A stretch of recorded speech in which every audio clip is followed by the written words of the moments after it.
As we move toward February, people around the UK and beyond will celebrate LGBT History Month, a time to honour the contributions and experiences of the lesbian, gay, bisexual, transgender and the numerous communities with differing gender expressions throughout history, and to reflect on the ongoing journey towards equality and acceptance. This month encourages us to explore diverse stories, challenge stereotypes and celebrate the importance of embracing every individual's unique identity. Our word of the week, identity, means the qualities, beliefs and characteristics that define who a person is. This theme is central to today's story, Orlando, a Biography, by Virginia Woolf, a groundbreaking novel that examines fluidity in identity, time and gender. The story follows Orlando, a nobleman who, during a life spanning centuries, undergoes a remarkable transformation. Woolf's exploration of identity is both provocative and timeless, inviting readers to question the boundaries society imposes. In this pivotal moment, we witness Orlando's transformation, a key point in the novel that challenges traditional ideas about gender and selfhood. The fluidity of Orlando's identity is presented not as a limitation, but as a profound freedom to exist beyond rigid definitions. As we read this extract, think about how the theme of identity is explored. How does Woolf's portrayal of Orlando encourage us to think differently about the labels we assign to ourselves and others?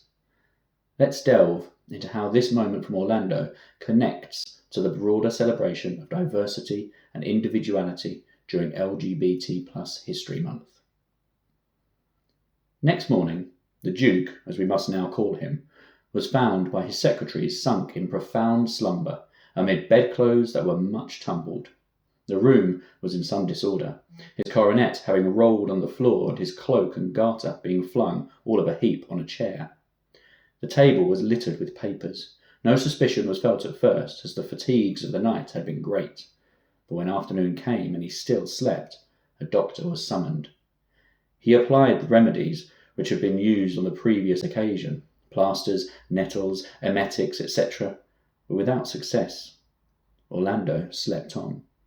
His secretaries then thought in their duty to examine the papers on the table. Many were scribbled over with poetry, in which frequent mention was made of an oak tree. There were also various state papers and others of a private nature concerning the management of his estates in England. But at length they came upon a document of far greater significance. It was nothing less, indeed, than a deed of marriage, drawn up, signed and witnessed, between his lordship Orlando, Knight of the Garter, etc., etc., etc., and Rosina Pepita, a dancer, father unknown, but reputed a gypsy, mother also unknown, but reputed a seller of old iron in the marketplace over against the Galata Bridge. The secretaries looked at each other in dismay, and still Orlando slept. Morning and evening they watched him, but, save that his breathing was regular and his cheek still flushed with a habitual deep rose, he gave no sign of life. Whatever science or ingenuity could do to waken him, they did, but still he slept. On the 7th day of his trance, Thursday, May the 10th, the first shot was fired of that terrible and bloody insurrection of which Lieutenant Brigg had detected the first symptoms.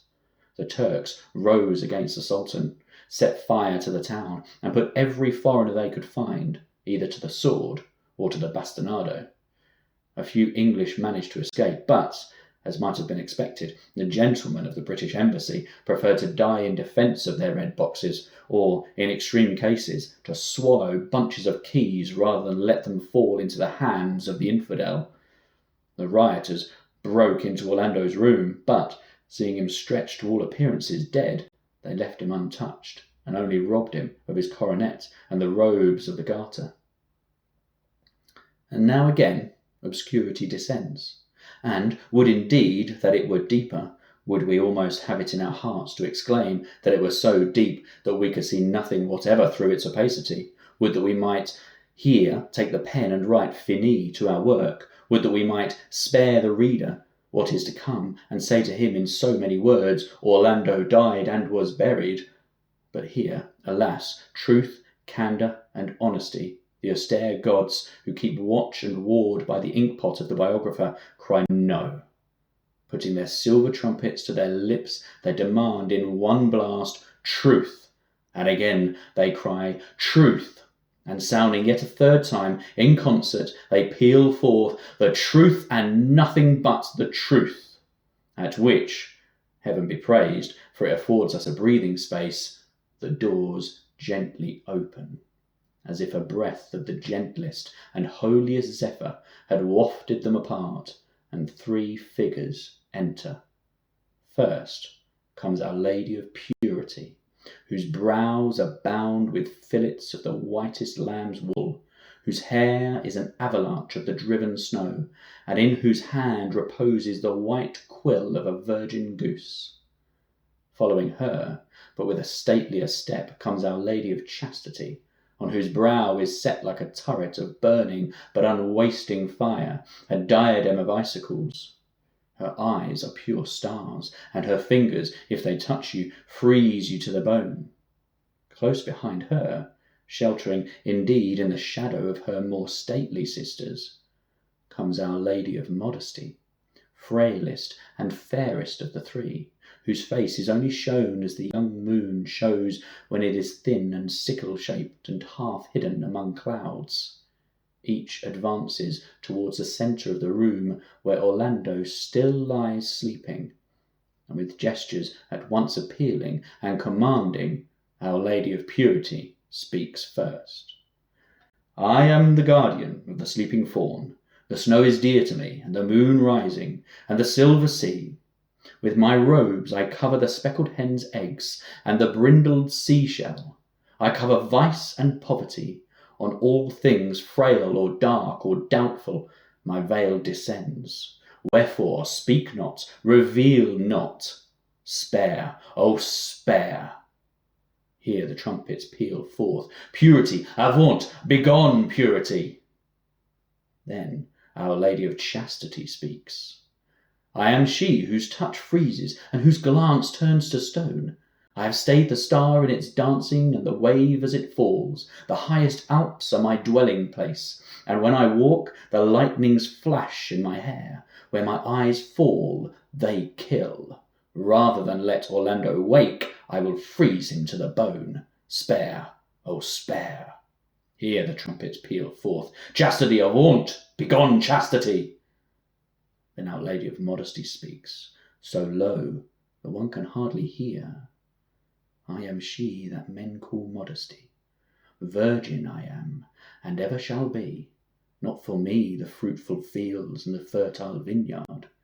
Increase is odious to me, and when the apples burgeon or the flocks breed, I run, I let my mantle fall, my hair covers my eyes, I do not see. Spare, oh spare.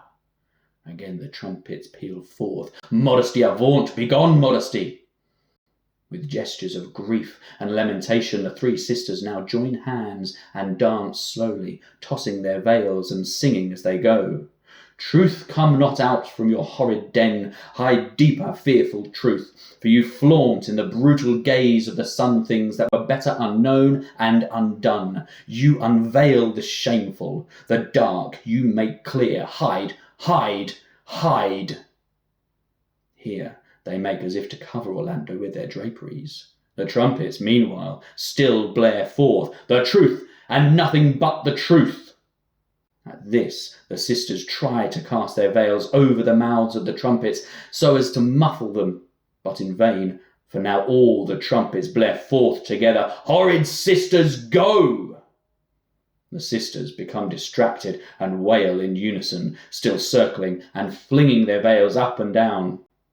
It has not always been so, but men want us no longer. The women detest us. We go, we go. I, Purity, says this, to the hen roost. I, Chastity, says this, to the still unravished heights of Surrey. I, Modesty, says this, to any cosy nook where there are ivy and curtains in plenty. For there, not here, all speak together, joining hands and making gestures of farewell and despair towards the bed where Orlando lies sleeping. Dwell still in nest and boudoir, office and law court, those who love us, those who honour us, virgins and city men, lawyers and doctors, those who prohibit, those who deny, those who reverence without knowing why, those who praise without understanding, the still very numerous, heaven be praised, tribe of the respectable. We prefer to see not, desire to know not, love the darkness, those still worship us, and with reason, for we have given them wealth, prosperity, comfort, ease. To them we go, you we leave. Come, sisters, come, this is no place for us here. They retire in haste, waving their draperies over their heads as if to shut out something that they dare not look upon, and close the door behind them. We are, therefore, now left entirely alone in the room with the sleeping Orlando and the trumpeters. The trumpeters, ranging themselves side by side in order, blow one terrific blast, the truth, at which Orlando woke. He stretched himself, he rose, he stood upright in complete nakedness before us, and while the trumpets pealed, truth, truth, truth, we have no choice left but confess he was a woman. The sound of the trumpets died away, and Orlando stood stark naked. No human being since the world began has ever looked more ravishing. His form combined in one the strength of a man and a woman's grace. As he stood there, the silver trumpets prolonged their note, as if reluctant to leave the lovely sight which their blast had called forth. And chastity, purity, and modesty, inspired no doubt by curiosity, peeped in at the door and threw a garment like a towel at the naked form, which, unfortunately, fell short by several inches. Orlando looked himself up and down in a long looking-glass, without showing any signs of discomposure, and went, presumably, to his bath. We may take advantage of this pause in the narrative to make certain statements. Orlando had become a woman, there is no denying it, but in every other respect Orlando remained precisely as he had been. The change of sex, though it altered their future, did nothing whatever to alter their identity. Their faces remained, as their portraits prove, practically the same. His memory, but in future we must, for convention's sake, say her for his, and she for he. Her memory, then, went back through all the events of her past life without encountering any obstacle. Some slight haziness there may have been, as if a few dark drops had fallen into the clear pool of memory. Certain things had become a little dimmed, but that was all. The change seemed to have been accomplished painlessly and completely, and in such a way that Orlando herself showed no surprise at it. Many people, taking this into account and holding that such a change of sex is against nature, have been at great pains to prove, 1, that Orlando had always been a woman, 2, that Orlando is at this moment a man. Let biologists and psychologists determine. It is enough for us to state the simple fact. Orlando was a man till the age of 30, when he became a woman, and has remained so ever since.